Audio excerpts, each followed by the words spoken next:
Bagas, a 26-year-old man from Banyuwangi, never thought that his life would change drastically just because of a work contract signed without asking many questions.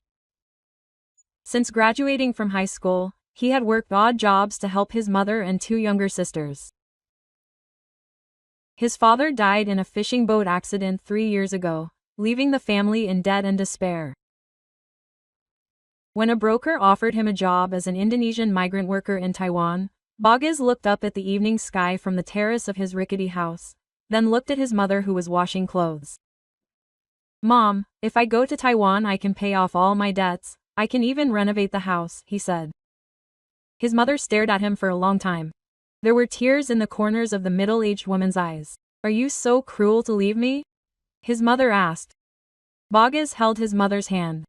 "Mom, you have to believe that this is only for 2 years. I promise."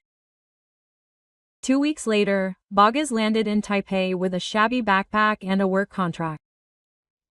But not in a factory, not in a restaurant. A local agent took him to a luxurious house in the mountains outside Taipei, surrounded by a large garden and personal guards. It was there that he first met the woman who would change his life. Madame Lianhua. Lianhua is a 45-year-old widow. A car accident 7 months ago left her paralyzed from the waist down. Her ex-husband, a property tycoon, died in the same accident. Lianhua has no children and her family broke off relations because of inheritance. Lianhua lives alone in the big house, accompanied only by an elderly nurse and a personal driver. "She will replace your nurse, madam," said an elderly man in a neat suit who Bagas knew was named Mr. Chen, the family lawyer. Lianhua only glanced at Bagas briefly. "You can be quiet," she said. Bagas nodded quickly. "I just want to work, madam. If you survive for a whole year, you will get 100 million rupiah. But you have to stay here without going out, without asking too many questions. You are just a worker, not a friend. Understand?" Bagas swallowed. The offer was like selling his soul, but he only saw his mother's face. He nodded. "Okay, I accept." The first few days, Bagas felt like he was in a luxurious prison. The house was big, quiet, and almost devoid of human voices. Lianhua only spoke when necessary. He sat in an electric wheelchair all day, reading books, looking at the garden, or staying in his study full of old paintings. Bagas was in charge of helping him bathe, eat, move from bed to wheelchair, clean his body, and sometimes even feed him if his hands felt weak. But Lianhua never showed any tenderness. "I am not weak," he said.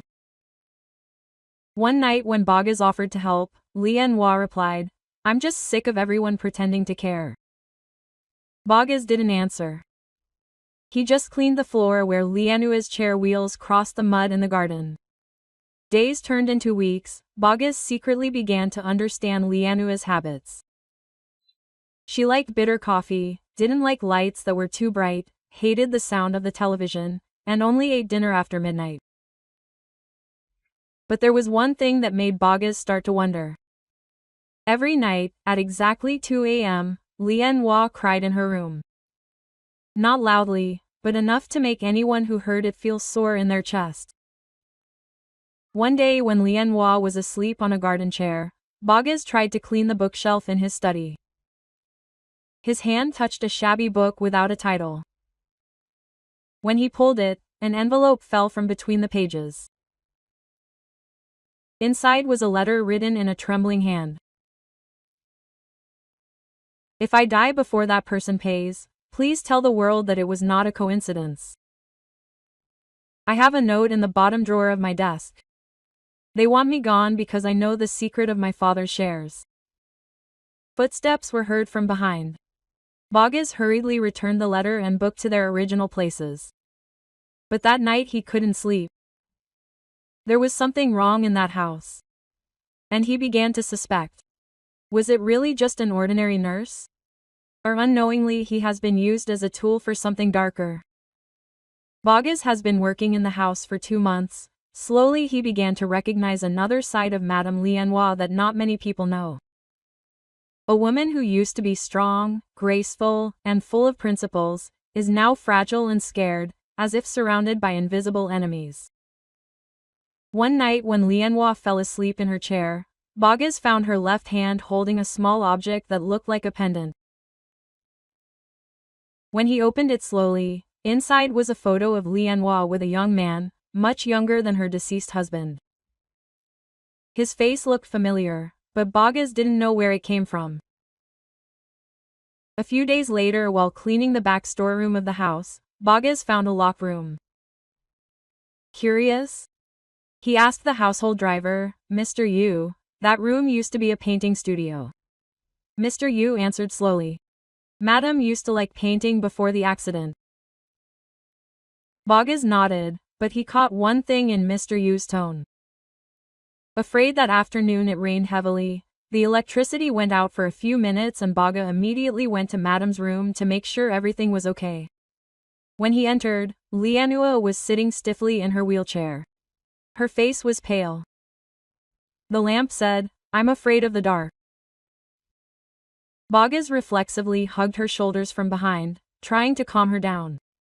Calm down, I'm here. The electricity will be on soon. For some reason, at such close range, Lianhua turned her head. Their lips touched, not a kiss in the sense of passion, but enough to make both of them freeze stiffly.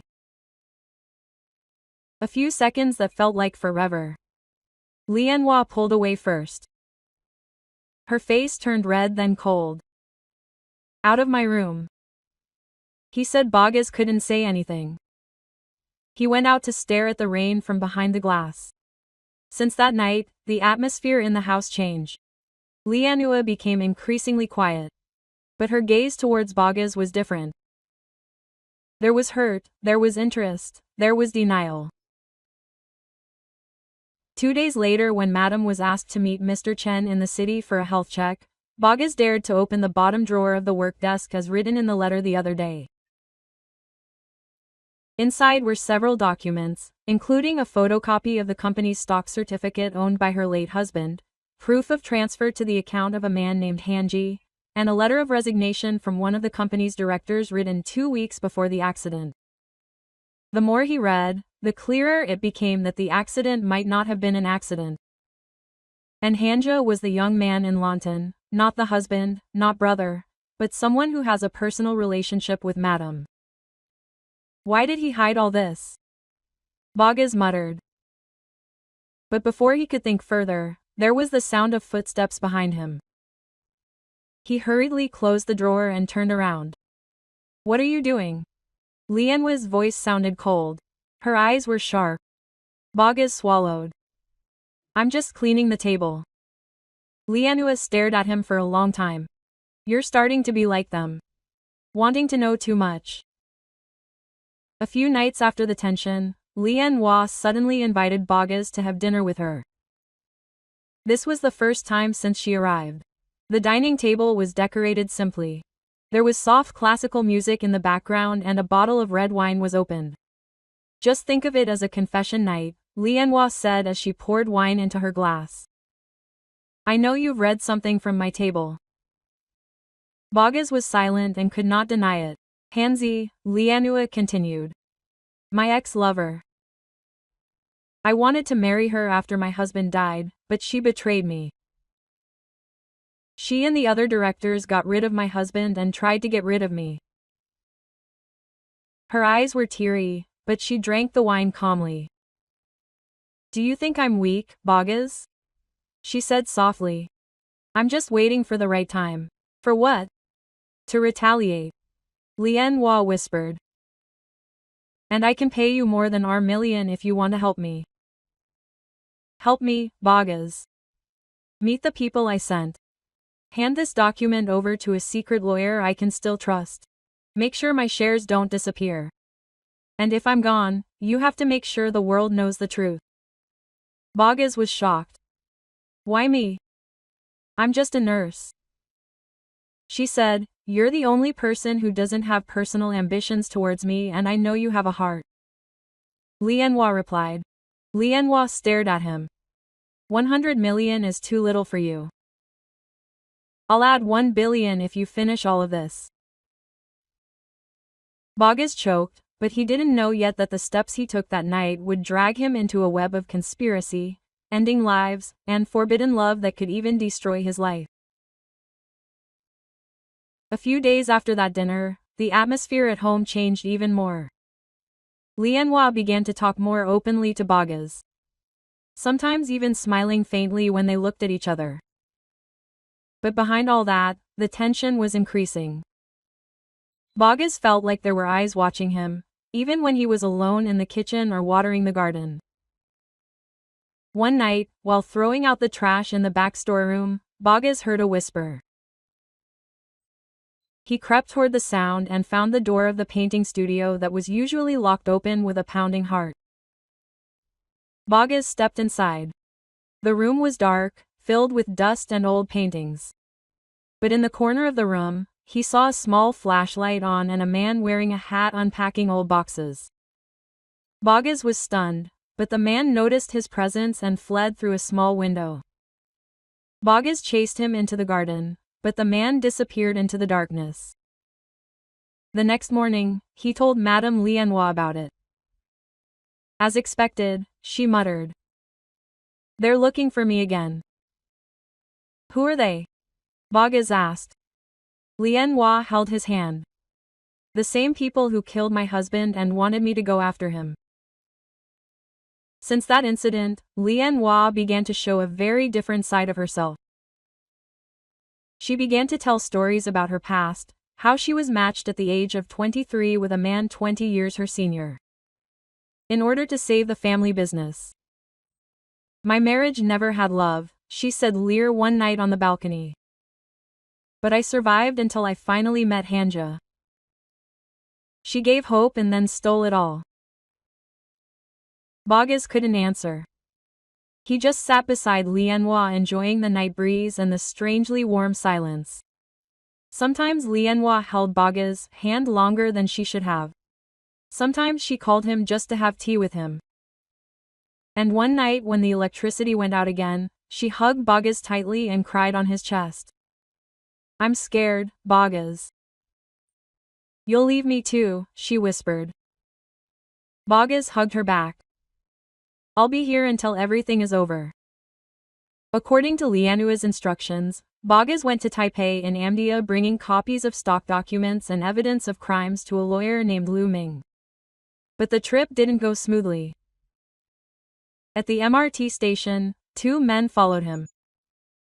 Bogus realized when he entered the public toilet, one of them tried to snatch his bag.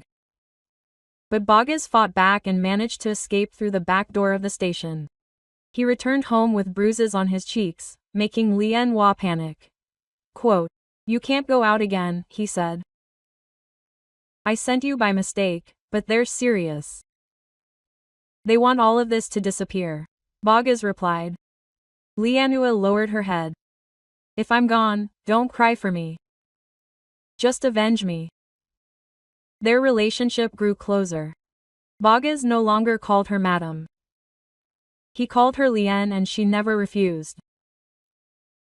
Night after night they spent time in the reading room, on the balcony, in the back garden. And finally when the rain fell heavily like the first night, they touched. Lian held Bogus' face and kissed him. This time passionately.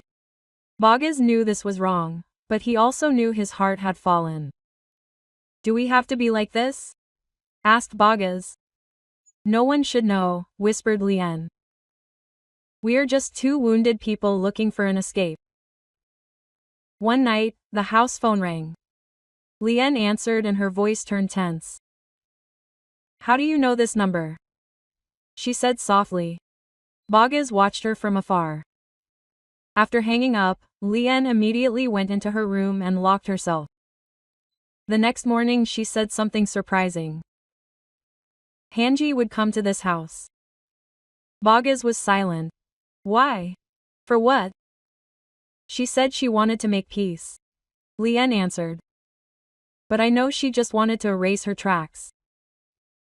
2 days later, Hanji came with a luxurious black car, expensive jazz, and a sly smile that had never changed since the photo in the pendant.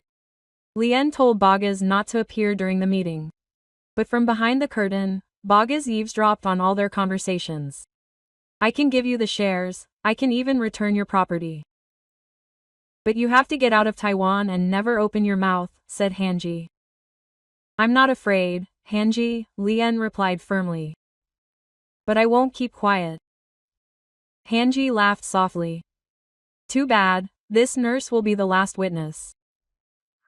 When one of Hanji's men pointed a gun at Boggess, Lien quickly crashed his wheelchair into a glass table. The table shattered, diverting everyone's attention. Boggess jumped up, kicked the gun out of the man's hand, and slammed his body against the wall. A huge commotion ensued and Lien grabbed a metal suitcase and threw its contents at Boggess. "Save it, go now." "No, I won't leave, madam," Boggess shouted.